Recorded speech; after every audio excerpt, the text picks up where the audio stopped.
परिणाम ये संसद घेराव होगा और तेजी के साथ होगा। कांग्रेस पार्टी पूरी ताकत के साथ इसको घेराव करेगी और अगर ये आंदोलन के इन तीनों कानून को वापस नहीं लेते तो फिर आगे बढ़कर और तेज आंदोलन नहीं है। अगर बातचीत से हल निकालना होता तो कब का निकल चुका होता। वो बातचीत से नहीं, संघर्ष से हल निकालना चाहते हैं। युवा कांग्रेस मर जाएगा, मिट जाएगा, मगर किसान के आंदोलन के लिए कभी किले गाड़े हुए हैं, वहाँ पे उन्होंने तार फेंसिंग की हुई है। इस तरह की किस तरह की ये नीति है कि वो बोलते हैं तो कि एक फोन कॉल की दूरी पे और उनके लिए सारे करने के लिए तैयार है, मगर उसमें भी तो उन्हीं के वादे रखे गए हैं। किसानों के फायदे के वादे कहाँ रखे गए हैं बात।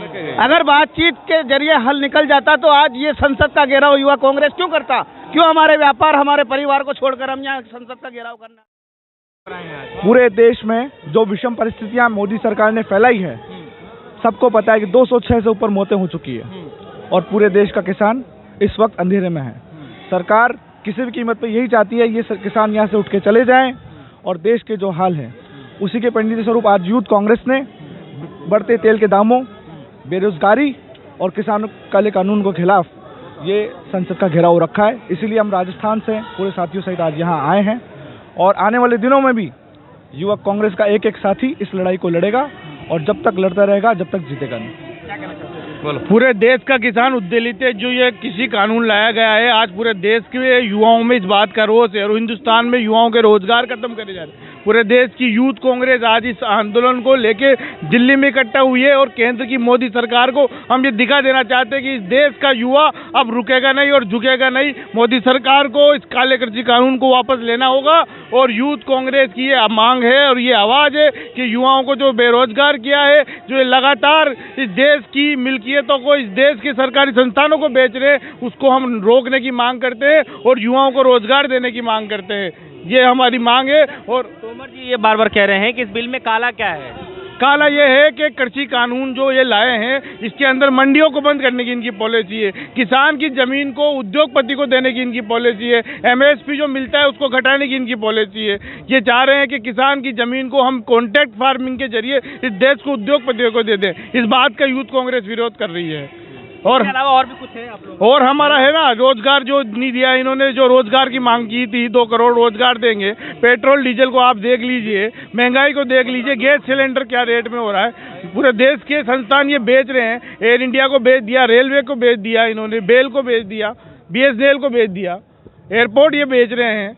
इस बात को लेके पूरा देश का युवा आक्रोशित है। रोजगार की जो बात हुई थी, करीब 2.5 महीने से ज्यादा हो गया किसानों के आंदोलन को, लेकिन अभी तक कुछ हल नहीं निकल पा रहा। कैसे तो हल तो निकालना पड़ेगा, नहीं तो हम तो आक्रोशित हैं। किसानों के लिए हम कुछ भी कर सकते हैं, लेकिन किसानों का एक काले कानून है ना, वो वापिस होना चाहिए। क्या लगता है वापिस होगा बिल? बिल को वापस होना ही पड़ेगा। एक कहावत है कि अब क्या पछताना जब चिड़िया ही चुग गई खेत। आखिरकार पछता कर मोदी जी इस बिल को वापस ही लेंगे, मगर क्या वो ये चाहते हैं कि देश की रीढ़ की हड्डी, देश का युवा, देश का किसान इस रोड पे आकर आंदोलन करे? पता नहीं मोदी जी की क्यों ये आदत हो गई है कि वो हजारों और लाखों की संख्या में लोगों को परेशान कर रहे हैं, फिर भी ये बिल वापस लेना ही पड़ेगा।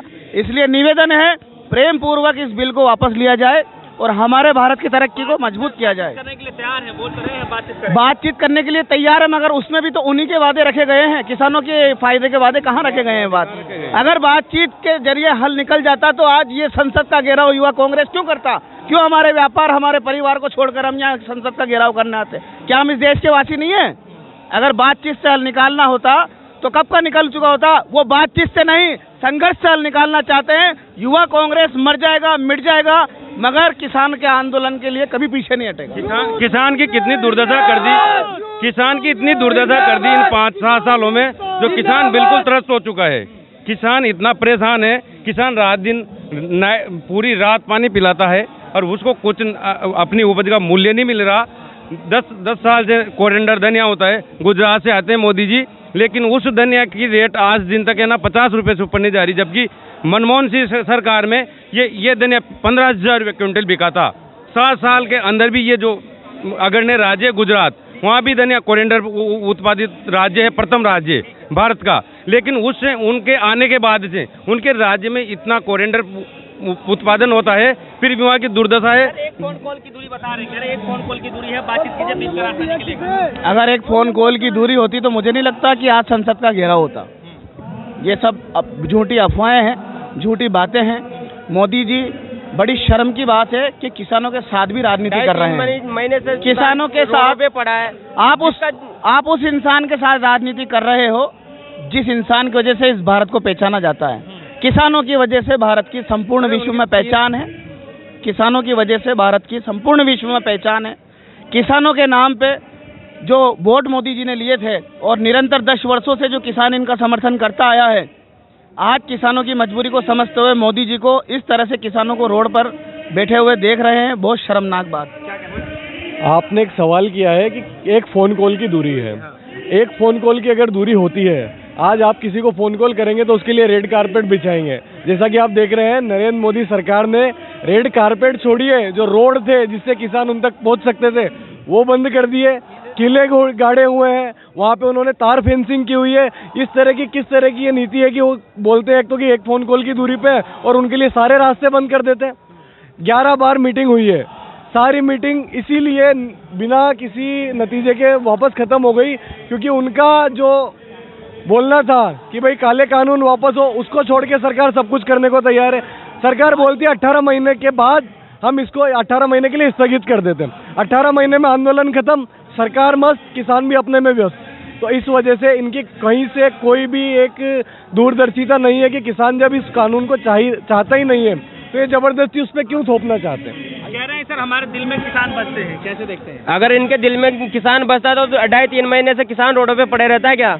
देखिए, जो किसान का जन्मसिद्ध अधिकार है, इन लोगों ने उनके अधिकार छीन लिए। जिनकी लड़ाई आज कम से कम 200-250 किसान मारे जा चुके हैं, इनको कोई परवाह नहीं है। अगर किसानों को इनको किसानों की परवाह होती तो इनको ऐसे सड़कों पे नहीं बुलाते हैं। आज कहाँ से आए? हम राजस्थान से आए हैं। भाई, आज हमारे देश के अंदर 79 दिन हो चुके हैं किसान के अन्नदाताओं का आंदोलन चलते हुए, लेकिन हमारे देश के प्रधानमंत्री एक आपदा आती है उत्तराखंड के अंदर, उत्तराखंड के अंदर आपदा आती है और हमारे देश के प्रधानमंत्री बंगाल में प्रचार के लिए जाते हैं। इससे शर्म की बात का क्या होगी हमारे देश के लिए? हमारे अन्नदाताओं पे ध्यान देने की बजाय वो हमारे अक्षय कुमार जैसे, सचिन तेंदुलकर जैसे और तुम्हारे लता मंगेशकर जैसे लोगों के सेम ट्वीट करवाकर हमारे देश के जो अंधभक्त हैं, जो बीजेपी वोटर हैं, उनको भड़काने, उनको दिखाने का अच्छा संकेत देने का काम करते हैं। लेकिन कुछ अच्छा नहीं है। हमारे देश के अन्नदाता जो बॉर्डरों पर लगे हुए हैं, आज हमारे देश के 79 में 200 लोग हमारे शहीद हो चुके हैं। और उसमें ये क्या कहती है भारतीय जनता पार्टी के हमारे वेणुगोपाल जी जब कृषि मंत्री से पूछते तो वो कहते हैं 2004 की पुष्टि करते हैं। शर्म आनी चाहिए। राजनीति इतनी गंदी हमारे देश में खेले। हमारे देश के अन्नदाताओं के तीनों कानून इन्हें वापस लेने चाहिए क्योंकि ये सिर्फ अंबानी अडानी का ही फायदा कर रहे हैं। अगर आप देखेंगे चंद दिनों के अंदर देखेंगे 6 साल में अगर किसी की तिगनी कमाई हुई है वो अंबानी अडानी की हुई है। आज का हमारा प्रोग्राम ये संसद घेराव होगा और तेजी के साथ होगा। कांग्रेस पार्टी पूरी ताकत के साथ इसको घेराव करेगी और अगर ये आंदोलन के इन तीनों कानून को वापस नहीं लेते तो फिर आगे बढ़कर और तेज आंदोलन हम लोग यहाँ करने वाले हैं और इस सरकार को हिला के रहेंगे। भारतीय जनता पार्टी के हमारे मुखिया कहते हैं कि आंदोलन जीवी हमें बताते सन 1991 में नरेंद्र मोदी क्या कर रहे थे, मुरली मनोहर जोशी और आडवाणी के साथ रथ यात्रा लेकर क्या कर रहे थे। वो कभी किसी का मुद्दा लेकर अनशन पे बैठते थे। स्मृति ईरानी जो चूड़ी तोड़कर गैस सिलेंडर के प्रचार करती थी, आज कहाँ बिल में छुप कर बैठ गई है वो स्मृति ईरानी। हमारा देश सब कुछ देख रहा है। ये हमारे देश के खिलाफ जा रही है भारतीय जनता पार्टी और सब कुछ तबाह करने के बाद हमारे एग्रीकल्चर पर जो धावा है सरकार ने बोला ये अन्याय हम सहन नहीं करेंगे और इस सरकार को उखाड़ कर फेंकेंगे।